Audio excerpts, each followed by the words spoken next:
అత్యంత దారుణమైన విషాదం. ఈ విషాదంలో 9 మంది చనిపోయారు. నిజంగా ఈ విషాదం గురించి చెప్తే 100% మీరు తీవ్ర భయభ్రాంతికి గురవుతారన్నమాట.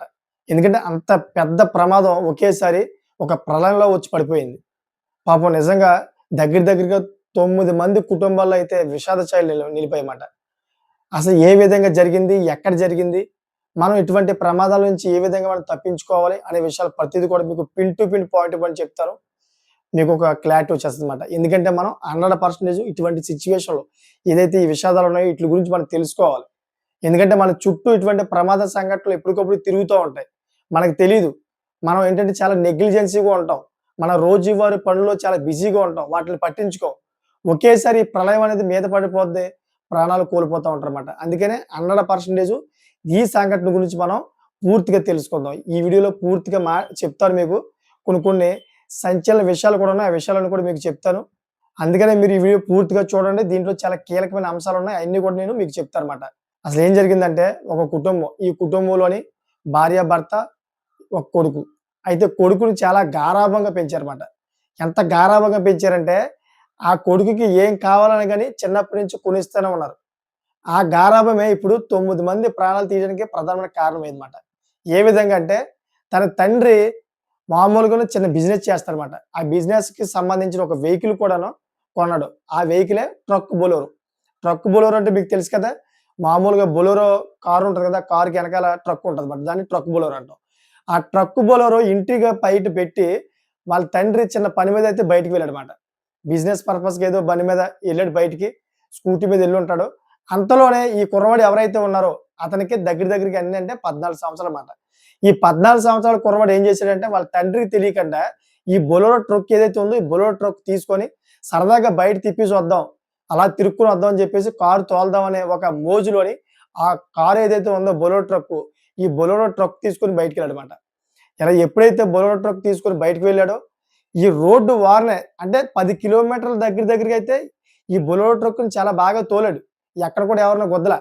కానీ అలా తోలుతూ అతనికి కొంచెం కన్‌ఫ్యూజ్ అయ్యాడో లేదో తెలీదు గానీ, మరి డ్రైవింగ్ పూర్తిగా వచ్చిందో లేదో తెలీదు గానీ, ఈ రోడ్డు పక్క నుంచి వెళ్తున్నటువంటి పాదచారులు ఉంటారు కదా! ఈ పాదచారుల మించి అయితే గుద్దుకుపోయాడు. దగ్గరగా ఒక 12 మందో, 13 మందో పాదచారులు నడుచుకుంటూ వెళ్తా ఉంటుంటే, వాళ్ళ మించి ఎక్కించిపోయాడన్నమాట. ఆ పాదచారులు కూడా ఎవరు? బౌద్ధ సన్యాసులన్నమాట. వీళ్ళందరూ కూడా బౌద్ధ సన్యాసులు వేరే గుడిలో అక్కడ పూజ అంతా కూడా సమర్పించుకొని, ఆ పూజ అయిపోయిన తర్వాత వేరే గుడికి పాదచారులుగా నడుచుకుంటూ వెళ్తా ఉన్నారు పాపం. ఈ బౌద్ధ సన్యాసుల మీంచి పైనుంచి పోనిచ్చాడు. దగ్గరగా 9 మందయితే స్పాట్‌లో చనిపోయారు నిజంగాను. చూడండి ఒకసారి. దీంట్లో ప్రధానమైన ఒక కారణం మనం దీంట్లో ప్రధానమైన అంశం ఏంటి? ఈ చిన్న పిల్లవాడు ఎవరైతే ఉన్నాడో, ఈ చిన్న పిల్లవాడికి బాగా గారాబం పెట్టడం వల్లే ఈ ఎవరైతే ఈ పిల్లవాడు ఉన్నాడో, ఈ పిల్లవాడికి తల్లిదండ్రులు భయం లేకపోవడం వల్ల ఏదైతే బొలెరో పికప్ ఏదుందో, ఈ బొలెరో ట్రక్‌ని తీసుకొని ఎళ్ళాడన్నమాట.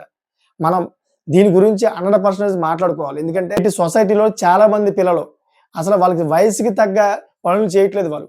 వాళ్ళకి 21 ఇయర్స్ వస్తే గాని వెహికల్ అసలు ముట్టుకోకూడదు. అది కూడా పూర్తిగా లైసెన్స్ తీసుకోవాలి. డ్రైవింగ్ వచ్చిన తర్వాతే తల్లిదండ్రులు వాళ్ళకి వెహికల్ ఇవ్వాలన్నమాట. ఆ తర్వాతే బయటికి వెళ్ళే అవకాశం కల్పించాలి. అలా కాకుండా కొంతమంది తల్లిదండ్రులు ఏంటంటే వాళ్ళ యొక్క పిల్లల మీద ప్రేమతోటి ఏం అనలేక వాళ్ళ గారాబం చూసి బైకులు కొనిచ్చేయడం, లేకపోతే కార్లు ఇచ్చేయడం ఇటువంటి పనులు చేస్తా ఉంటారు. ఇలా గారాబం పెరిగిపోవడం వల్ల ఇప్పుడు చూడండి ఆ వ్యక్తి ఏ విధంగా చేసాడో. ఇదంతా ఎక్కడ జరిగిందంటే ఏదైతే మనకి బ్యాంకాక్ ఉందో బ్యాంకాక్‌లో జరిగిందన్నమాట. థాయిలాండ్‌లో జరిగింది ఇదంతా కూడా. థాయిలాండ్ కంట్రీలోని ఈ సిట్యుయేషన్ జరిగింది. ఈ సిట్యుయేషన్ నేను ఎందుకు తీసుకొచ్చానంటే అది థాయిలాండే అవ్వచ్చు. కానీ అక్కడ జరిగిన సంఘటనలోని కారు నడిపిన వ్యక్తి ఎవరు? చిన్న పిల్లవాడే కదా! ఇటువంటి సంఘటనలు మన భారతదేశంలో కూడా జరిగాయి. మన ఆంధ్రప్రదేశ్‌లో కూడా జరిగాయి. అంతేకాకుండా మన తెలంగాణలో కూడా జరిగాయన్నమాట. అందుకనే చాలామంది చూసి కొంచెం నేర్చుకుంటారని, కొంతమంది పేరెంట్స్ ఎవరైతే ఉన్నారో ఆళ్ళ పిల్లల మీద అతి గారాబం ఏదైతే ఉందో అదంతా కూడా తగ్గించుకుంటారని ఈ వీడియో తీసుకొచ్చానన్నమాట. మనం రీసెంట్‌గా చూసుకుంటే మన ఆంధ్రప్రదేశ్‌లోనే ఒక సిట్యుయేషన్ కూడా జరిగినాయి ఇటువంటియి. కొంతమంది పిల్లలు మైనారిటీ తీరని పిల్లలు బైకులు తోలి వేరే వాళ్ళని గుద్దేయడం, లేకపోతే వాళ్ళే లారీలు గుద్దేయడం, చనిపోవడం ఇటువంటివి జరుగుతూ ఉన్నాయి. పోలీసులు ఎప్పటినుంచో ఈట్లి మీద ఎన్నో చట్టాలు తీసుకొచ్చారన్నమాట. ఎవరికైతే మైనారిటీ తీరకుండా ఉన్న పిల్లవాడికి బైక్ ఇచ్చినా గాని, లేకపోతే కారు ఇచ్చినా గాని, మాకు దొరికితే 100% పేరెంట్స్‌కి మేము శిక్ష విధించి జైలుకి పంపిస్తామని చెప్పేసి పోలీసులు ఎప్పటినుంచో హెచ్చరికలు జారీ చేస్తా ఉన్నారు. అయినా గాని సమాజంలో ఎటువంటి మార్పు లేదన్నమాట. దానికి కేవలం ప్రధానమైన కారణం ఏంటంటే పిల్లల మీద అతి గారాబం, అతి ప్రేమ. పిల్లల మీద ఎక్కువ ప్రేమ ఎక్కువ ఉండడం వల్ల చిన్న పిల్లలకే బలిచ్చేస్తా ఉన్నారన్నమాట. ఇప్పుడు మనం థాయిలాండ్‌లో చూసిన ఘటన ఏదైతే ఉందో అక్కడ కూడాను వాళ్ళ తండ్రి ఎక్కువ గారాబం పెంచడం వల్లే ఆ కుర్రవాడు ఎవరైతే ఉన్నారో ఆ కుర్రవాడు బొలెరో ట్రక్‌ని యేసుకెళ్ళాడు. ఒక రకంగా మాట్లాడుకుంటే మనం ఈ కుర్రవాడు ఎవరైతే ఉన్నారో ఈ పిల్లవాడికి ఆ బొలెరో ట్రక్ నడిపే ఒక విధానం ఏ విధంగా తెలిసిందంటారు? వాళ్ళు తన తండ్రిని నేర్పించడం వల్లే కదా వచ్చింది. ముందుగానే నేర్పించడం వల్ల ఆ పిల్లవాడికి ఏదో విధంగా అయితే నేను నేర్చుకోవాలని చెప్పేసి ఒక అవగాహన పెరిగిపోయిందన్నమాట. ఒక ఇష్టం పెరిగిపోయిందన్నమాట.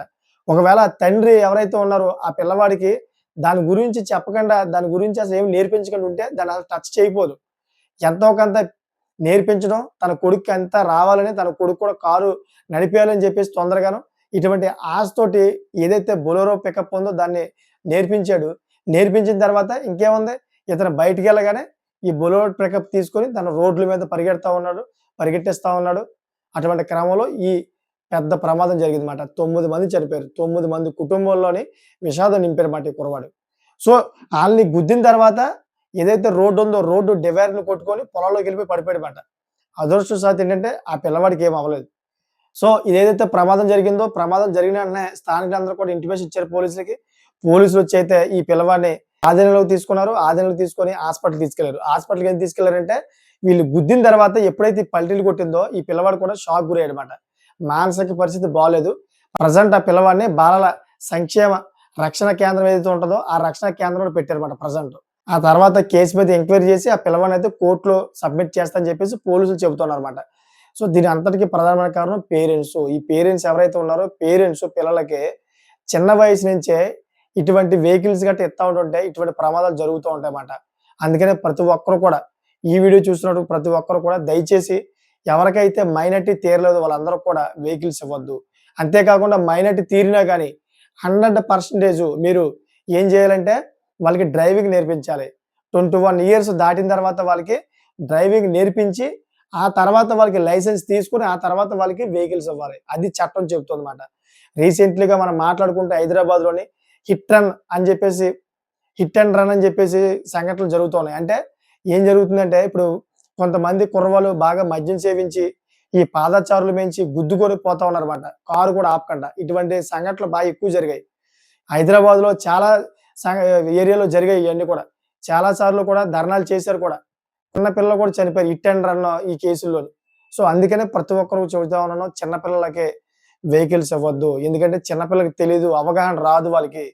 ఎందుకంటే ఏదైతే కారు ఉందో కారు నడిపేటప్పుడు నాకు తెలిసిన మటికైతే 2 వైపులా అవగాహన ఉండాలి.